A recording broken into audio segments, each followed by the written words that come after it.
Imagine this. A woman stands before a mirror, studying her reflection with the intensity of a general surveying a battlefield. She's successful, educated, independent.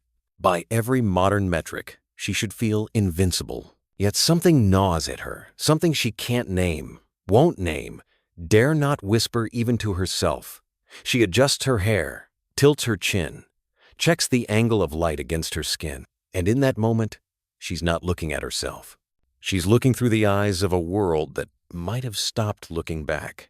If this insight already unsettles you, if you sense we're about to cross into territory most refuse to explore, then you need to stay until the end. What you're about to discover will shatter every comfortable lie you've been told about feminine psychology. This isn't theory. This is the code beneath the code. And once you see it, you can never unsee it. So silence your phone, close the other tabs, and prepare yourself. Because we're going deeper than you've ever gone before. Before we go further, take a moment to subscribe to the channel, leave a like, and share this video with someone who's also questioning the world around them, because what you'll discover today might completely change how you see yourself, society, and the invisible mechanisms that keep you subdued.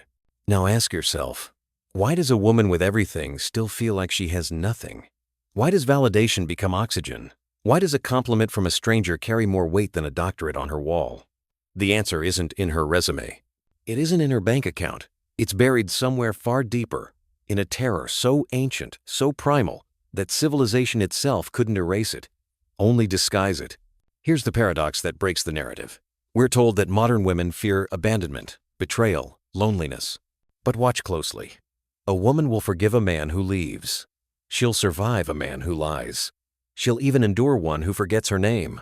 But show her a world where she's invisible, where men's eyes pass over her like she's wallpaper, where her presence registers no reaction, where her existence might as well be a ghost's, and you'll witness something far more devastating than heartbreak.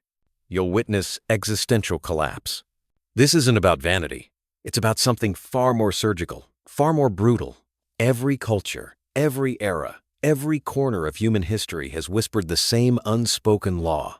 A woman's value is measured by her ability to be chosen, not by what she achieves, but by who desires her, not by what she knows, but by who sees her. And when that gaze withdraws, when the room stops turning its head, when the notifications slow to a trickle, when the mirror reflects time's merciless arithmetic, something inside her begins to die, not the body, the identity itself. You think that's cruel? Then explain the billion-dollar industries built on her fear. Explain the filters that smooth away years like they never existed. Explain why a 3-5-year-old woman freezes her eggs not because she wants children now, but because she's terrified of wanting them when no one wants her. Explain the cosmetic procedures, the strategic angles, the carefully curated online personas. Explain why a woman with 3 degrees and a corner office will still spiral into crisis when she realizes she's become the oldest in the room. The world tells her she's free, that she's enough, that she needs no one's approval. But her biology, that ancient, inarguable force, tells her something else entirely. It tells her the clock is ticking. It tells her the marketplace is closing. It tells her that youth is currency and time is theft. And beneath every empowerment speech, every declaration of independence, every "I don't need anyone," there's a terrified question beating like a second heart. Am I still enough? Will I still be chosen? Or have I already disappeared? Here's what no one tells you. This fear shapes everything. Every argument she starts, every test she runs, every time she asks if you still find her attractive, or gets upset when you don't notice her new dress, or erupts over something that seems trivial. She's not being irrational. She's fighting for her life. Not her physical life. Something far more essential. Her relevance. Her proof of existence. Her confirmation that she hasn't yet crossed that invisible line where the world stops caring. And the most devastating part? She can't even admit this fear exists. Because to name it would be to surrender to it. To acknowledge that beneath all her achievements, all her independence, all her carefully constructed armor, there's a vulnerability so profound it threatens to swallow everything else. So she hides it, denies it, fights against anyone who dares suggest it's real. But it is real. As real as gravity, as undeniable as time. And every behavior that seems confusing, contradictory, or chaotic suddenly makes perfect sense when you understand the war. She's fighting a war not against men, not against other women, but against the most ruthless enemy of all, invisibility. What happens to a woman when the world stops looking? What becomes of her identity when the mirror of masculine attention cracks? And more importantly, why does this terror, this unspoken feminine fear, remain the one truth everyone refuses to speak aloud? The answers lie deeper than you've ever been told. The problem didn't begin with Instagram. It didn't start with Hollywood or fashion magazines or dating apps. Those are just mirrors, reflecting something far older, far more embedded in the architecture of human existence. To understand the feminine fear of irrelevance, you must first understand what Carl Jung called the shadow, that part of the psyche we refuse to acknowledge, the truth we bury beneath acceptable narratives, because facing it would crack the foundation of our identity. For women, the shadow whispers something unbearable. Your worth has always been tied to being chosen, not to your intellect, not to your achievements, not to your character, but to your desirability. And desirability, unlike wisdom or skill, has an expiration date stamped into biology itself. This isn't a social construct. It's an evolutionary algorithm that ran for hundreds of thousands of years before the first city was built, before the first law was written, before anyone even conceived of equality. Schopenhauer understood this with brutal clarity. He wrote that nature uses beauty as a trick, a temporary illusion designed to ensure reproduction. A woman's youth, her fertility, her physical appeal, these are nature's tools, and nature is neither cruel nor kind. It simply is. But here's the tragedy. While nature designed women to peak early and fade gradually, it also gave them consciousness, the awareness to watch it happening, the intelligence to measure their declining power in real time, the memory to compare who they were with who they're becoming. This creates what existential philosophers call bad faith, the condition of lying to oneself about one's own nature. Sartre would say modern women exist in perpetual bad faith, caught between the biological reality they cannot escape and the cultural narrative that tells them biology doesn't matter. They're told their value is intrinsic, eternal, independent of age or appearance. But every mirror, every birthday, every younger woman who walks into the room tells them otherwise. Viktor Frankl discovered in the concentration camps that humans can endure almost any suffering if they have meaning. But what happens when your meaning, your sense of purpose and identity has been built on a foundation that time itself erodes? What happens when the very thing that gave you power, that made you visible, that confirmed your existence, begins to slip away, not because of anything you did wrong, but simply because you continued to exist? This is the hidden problem. Women are caught in an impossible bind. Biology gave them a narrow window of maximum power, roughly ages 18 to 32, when fertility peaks and physical beauty radiates with effortless force. But modern society extended their consciousness far beyond this window, granting them 50, 60, 70 additional years of life after their biological prime is passed. Imagine being a professional athlete who lives to 100, but whose career must end at 30. Now imagine that your entire identity, your social currency, your proof of worth, was built on that athletic ability. What are the remaining 70 years but a long, slow confrontation with obsolescence? Nietzsche spoke of the eternal return, the idea that we must live as if we'd repeat our lives infinitely. But women face something far more terrifying, the eternal decline. Every day after their peak is a small death. Every year is evidence accumulating against them. And unlike men, whose power can grow with age through status, wealth, wisdom, and influence, women watch their primary currency, youth and beauty, evaporate like morning mist. Jung also spoke of the persona, the mask we show the world, the acceptable face we construct. For many women, the persona is empowered, independent, self-sufficient. But beneath it, the shadow screams in terror. The shadow knows the truth, that every swipe left is a judgment, every ignored glance is a verdict, every younger woman is a threat. The shadow feels the marketplace closing, the options narrowing, the window ceiling shut. And here's where the psychological damage deepens. Modern feminism, with all its good intentions, weaponized this fear instead of addressing it. It told women they could have everything: career, freedom, adventure, passion, and that children and commitment could wait. But biology doesn't negotiate with ideology. By the time many women are ready, Financially stable, emotionally mature, professionally established, their fertility has already declined, and the men they desire are looking at women 10 years younger. This isn't cruelty. This isn't injustice. This is the collision between human ambition and biological reality. Aldous Huxley warned that we'd build a brave new world where everyone is conditioned to be happy with their slavery. But for women, the conditioning promised freedom while delivering existential crisis, because the freedom to delay biology doesn't change the consequences of delaying it. The hidden problem, then, is this. Women have been sold a narrative that reality itself contradicts. And when your lived experience begins to clash with the story you were told to believe, when your body whispers truths that your culture calls lies, when your deepest fears are dismissed as internalized oppression, you don't just feel confused. You feel crazy. You feel like you're failing at something everyone else seems to have figured out. And that cognitive dissonance, that psychological splitting, creates the very behaviors men find so baffling. The constant testing, the emotional volatility, the desperate need for validation. She's not broken. She's caught between two incompatible realities. And the pressure of that contradiction is about to reveal consequences far more devastating than anyone admits. The consequences of this fear don't announce themselves with sirens or headlines. They operate in silence, reshaping relationships, distorting perceptions, and poisoning the very intimacy women claim to desire. You see it everywhere. Once you know where to look in the woman who sabotages a perfectly good relationship because she needs to confirm she can still attract other men, in the mother who competes with her own daughter, in the professional who achieves everything yet feels empty because no one's watching her win.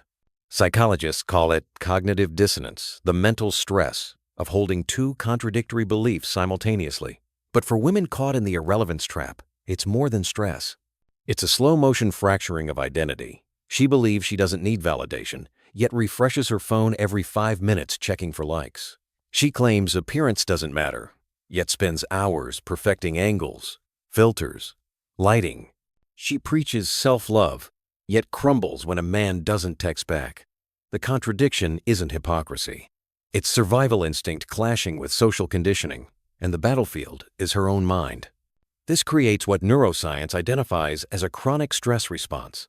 When the brain perceives an existential threat, and irrelevance is existential, it floods the system with cortisol, the stress hormone. But unlike our ancestors who faced immediate, resolvable dangers, modern women face a threat that never ends. Time doesn't stop.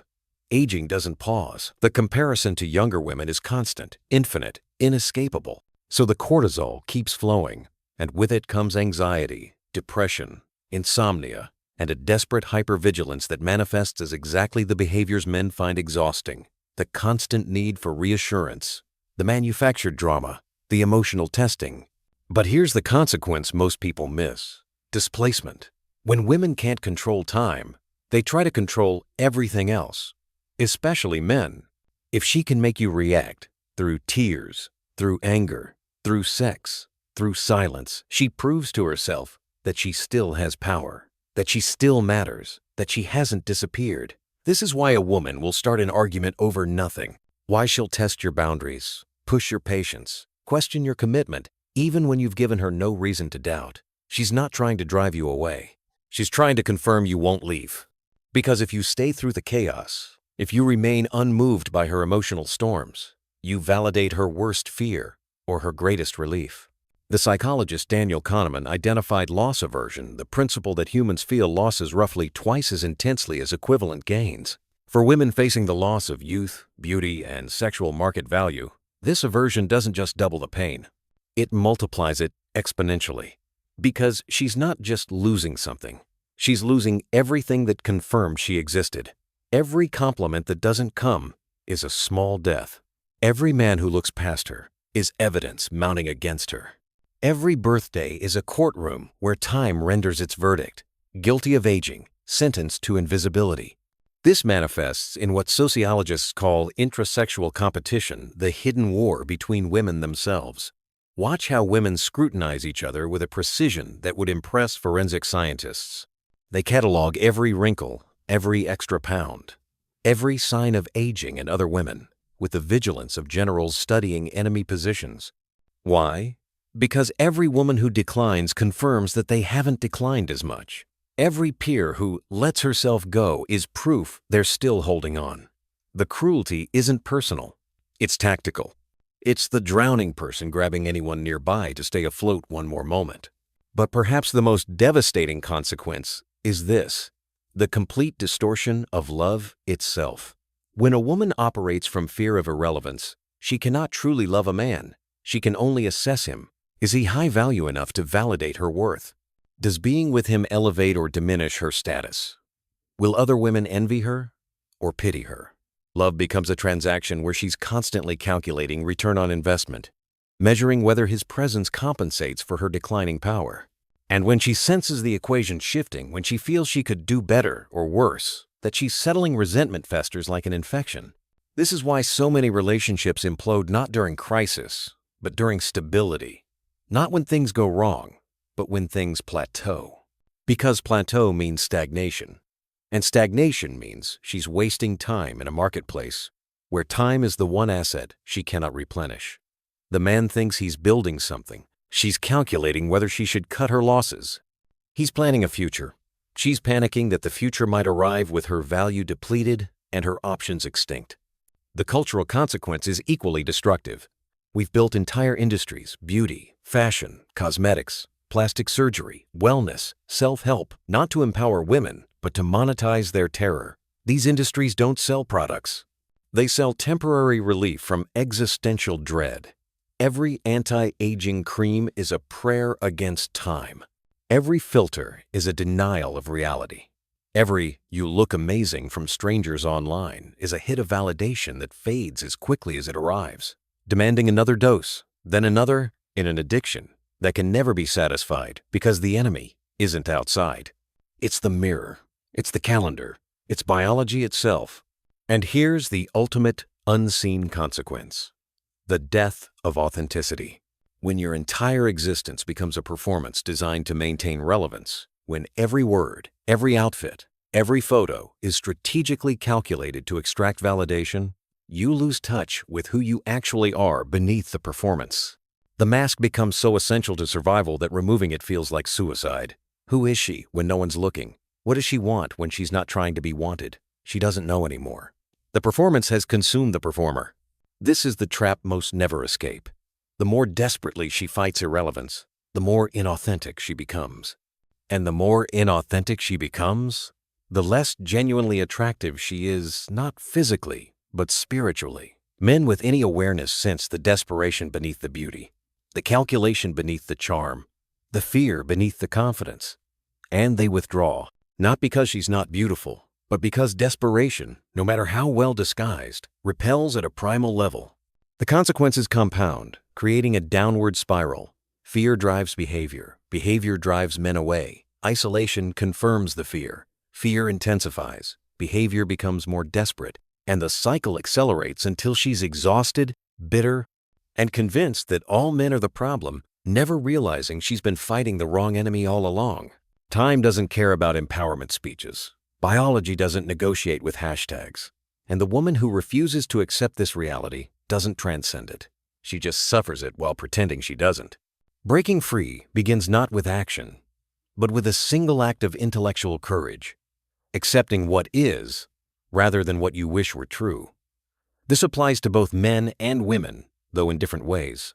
For men, it means abandoning the fantasy that women think like you do. That logic will win arguments. That being nice guarantees loyalty. For women, it means confronting the biological clock without the comforting lies, accepting that fertility fades, that beauty is temporary, that the marketplace does not bend to your timeline. Marcus Aurelius, the philosopher emperor, wrote in his Meditations, "You have power over your mind, not outside events. Realize this, and you will find strength." The rebellion against feminine fear begins with this stoic truth. You cannot stop time. You cannot freeze your age at 25. You cannot make biology fair. But you can stop pretending these realities don't exist, and in that acceptance, find actual freedom, not the marketed version sold by industries profiting from your denial, but the freedom of clear sight. History offers us examples of women who understood this and acted strategically rather than desperately. Cleopatra wasn't the most beautiful woman in Egypt. Accounts suggest she was average in appearance. Yet she seduced the two most powerful men in the known world, Caesar and Mark Antony. How? She understood that relevance isn't just youth and beauty. It's intelligence, strategy, presence, and the ability to offer something beyond the physical. She made herself indispensable, not through desperation, but through value that transcended the temporary. The same principle appears in the courtesan tradition of Renaissance Italy and 18th century France.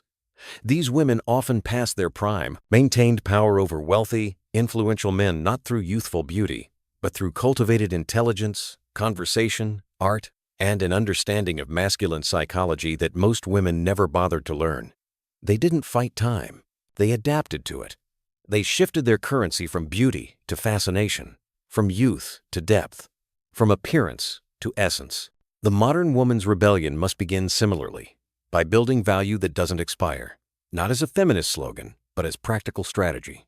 If you've spent your 20s trading entirely on physical attraction, what happens when that currency devalues? You become desperate, bitter, afraid. But if you've spent that same decade cultivating genuine interests, developing real skills, building actual character, not the performed version for social media, but the private version that exists when no one's watching you, give yourself options that time cannot steal. This means making uncomfortable decisions early, choosing a partner based on compatibility and character rather than waiting for the Hollywood fantasy that may never arrive.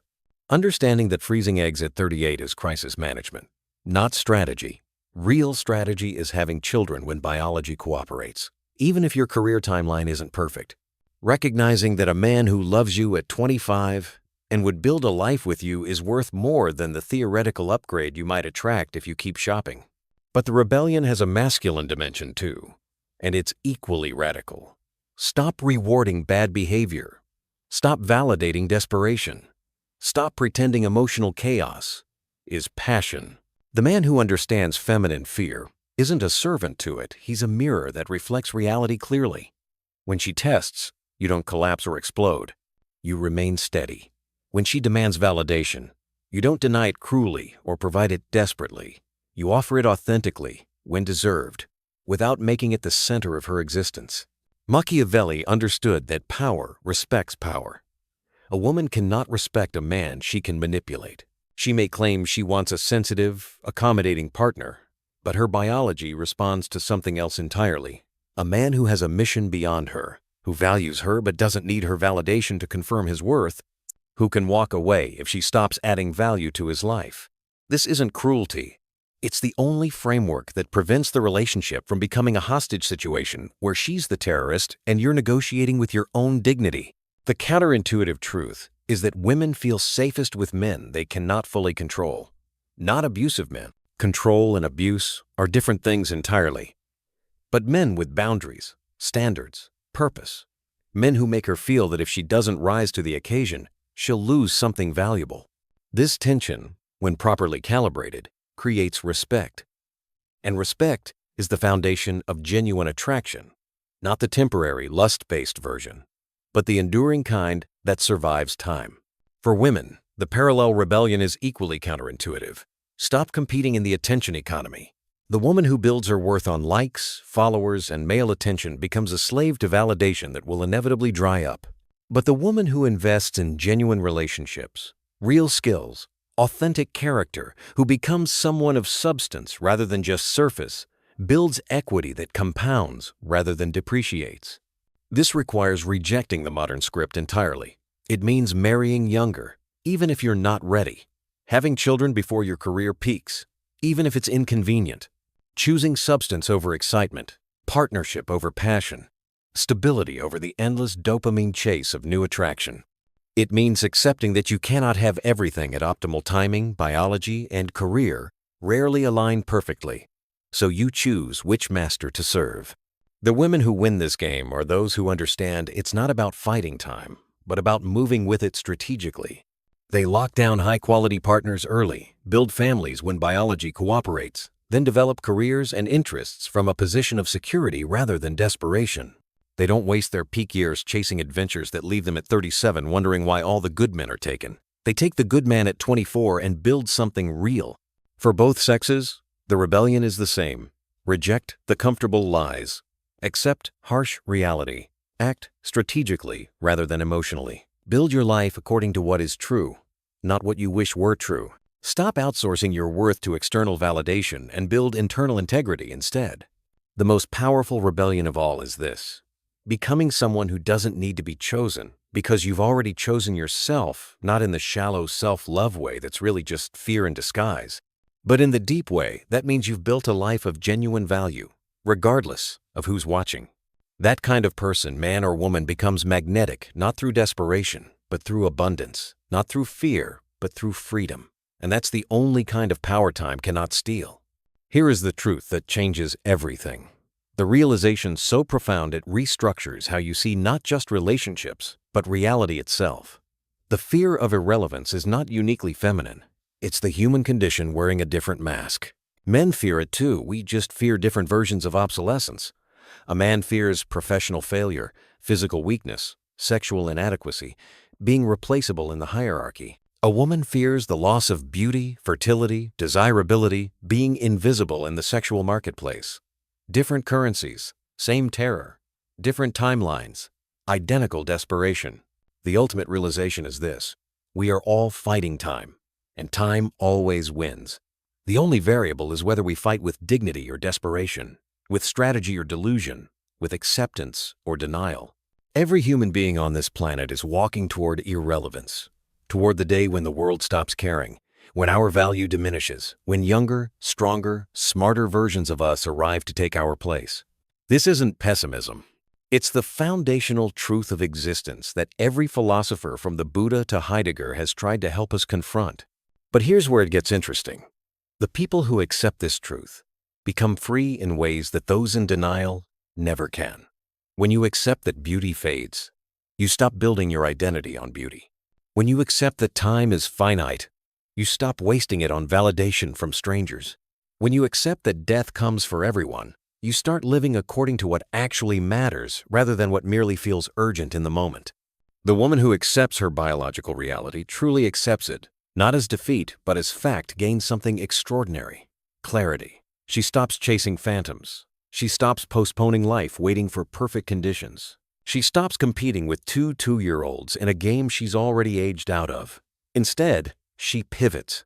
She builds value in dimensions that time cannot steal: wisdom, loyalty, emotional stability, the ability to create a home worth returning to, skills that deepen rather than fade, relationships that strengthen rather than fray. This is the feminine power that modern narratives have stolen from women, the power of the wise woman, the matriarch, the keeper of culture and continuity. Ancient societies revered older women not for their beauty but for their accrued wisdom, their ability to guide, to teach, to anchor communities in truth. But we've traded that archetypal power for the desperate attempt to remain sexually relevant at 50. And in doing so, we've impoverished both women and culture itself. The man who understands this fear, truly understands it without contempt or manipulation, gains something equally valuable: compassion without weakness. He sees the terror driving her behavior and responds not with capitulation, but with grounded strength. He doesn't mock her for caring about appearance. He simply doesn't make it the centerpiece of her value in his eyes. He doesn't punish her for testing him. He passes the tests by remaining unshakable. He doesn't shame her fear. He offers something stronger than reassurance. He offers reality, stability, a frame of reference that doesn't bend with her emotions. This is masculine love in its truest form. Not the romanticized version sold by movies, but the foundation, building, storm weathering, reality anchoring kind. The kind that says, "I see your fear, and I'm not joining you in it." The kind that remains standing when everything else is chaos. The kind that doesn't promise you'll never age, never change, never lose your youth, but promises that your worth to him isn't dependent on what time inevitably takes. Here's the paradigm shift. The fear itself isn't the problem. The denial of the fear is the problem. When women pretend the fear doesn't exist, they become its slave. They react unconsciously, desperately, destructively. But when they name it, face it, accept it as a valid biological response to a real situation, they can finally strategize around it rather than being driven by it. The fear doesn't disappear. Fear of mortality never disappears, but it stops being the invisible tyrant controlling every decision. The same applies to men. When you pretend women don't operate from this fear, you remain perpetually confused by their behavior. You take tests personally. You get angry at drama. You feel betrayed by what seems like irrational chaos. But when you understand the fear, you see the pattern. You recognize that her seemingly random argument is a test of your frame.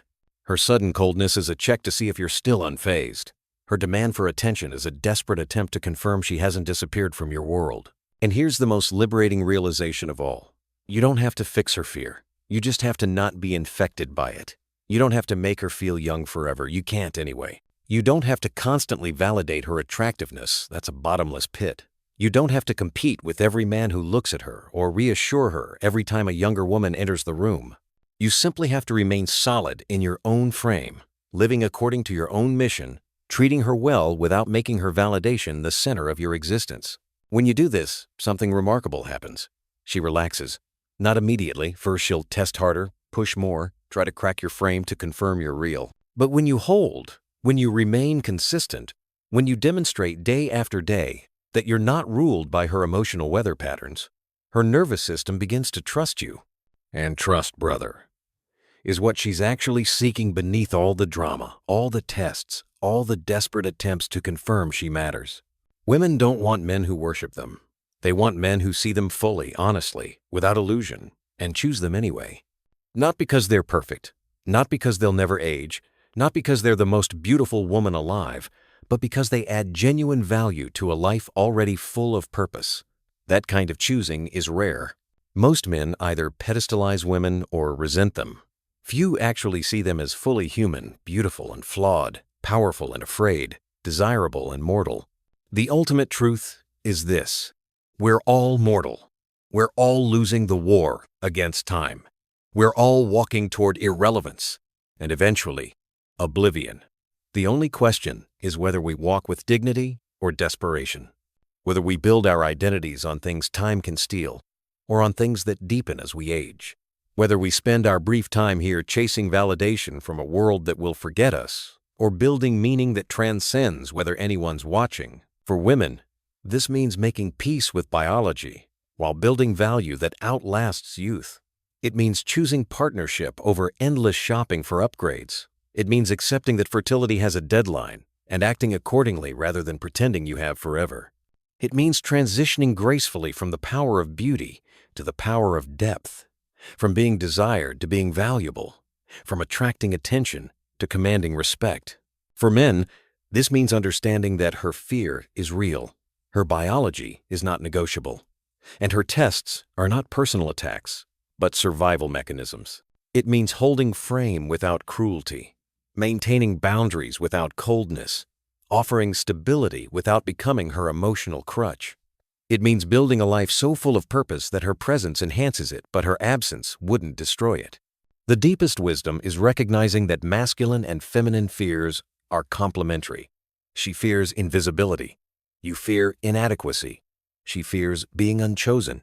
You fear being unable to choose. She fears time stealing her beauty. You fear time stealing your strength. Both fears are valid. Both are rooted in biology. Both will come true. Eventually, we all fade. We all decline. We all return to dust. But between now and that final irrelevance, we have choices. We can spend our lives desperately fighting what cannot be fought, or we can accept reality and build something meaningful within it. We can let fear drive us into chaos, or we can face fear and act strategically anyway. We can seek validation from a world that will eventually forget everyone, or we can build internal integrity that needs no audience. This is the ultimate rebellion, not against men, not against women, not against biology, but against the lie that we can have everything, keep everything, be everything forever. The rebellion is accepting limitation and then transcending it, not through denial, but through meaning, through building something that matters more than whether you're still the most attractive person in the room, through relationships based on substance rather than just surface, through lives aligned with reality rather than comfortable fantasy. Seneca wrote, "We suffer more in imagination than in reality." The fear of irrelevance is exactly this. Most of the suffering comes not from actually being irrelevant, but from the terror that we might become so. And that terror, when left unnamed, becomes the puppeteer pulling every string, dictating every insecurity, poisoning every moment of potential peace. Name it, face it, accept it, and in that acceptance, find the only freedom that actually exists. The freedom to live according to what's true rather than what feels safe. To love without desperation, to age without panic, to lose beauty, lose youth, lose the temporary things, while keeping the permanent ones integrity, character, wisdom, the capacity to add value to other lives. You now know what no one wanted to tell you. The fear beneath the surface, the terror driving the chaos, the biological reality behind the emotional theater. And in knowing it, you've gained something most will never have, the ability to see clearly, to respond rather than react, to understand rather than judge, to build rather than be destroyed. The secret feminine fear is real, but so is the masculine answer. Unshakable presence in a world of chaos. That's not domination. It's not control. It's simply being the one thing in her world that time cannot move a man who knows himself, knows his mission, and cannot be shaken by emotional storms because he's anchored to something deeper than the moment's drama. And perhaps that's the greatest gift you can offer anyone struggling with the fear of irrelevance. Proof that someone can see them fully, including their fear, including their mortality, including the ways time is already winning, and still choose to stand beside them. Not because they're perfect, but because they're real. Not because they'll last forever, but because right now matters. This is how you survive the game. By understanding the rules, accepting you can't change them, and playing anyway with full awareness.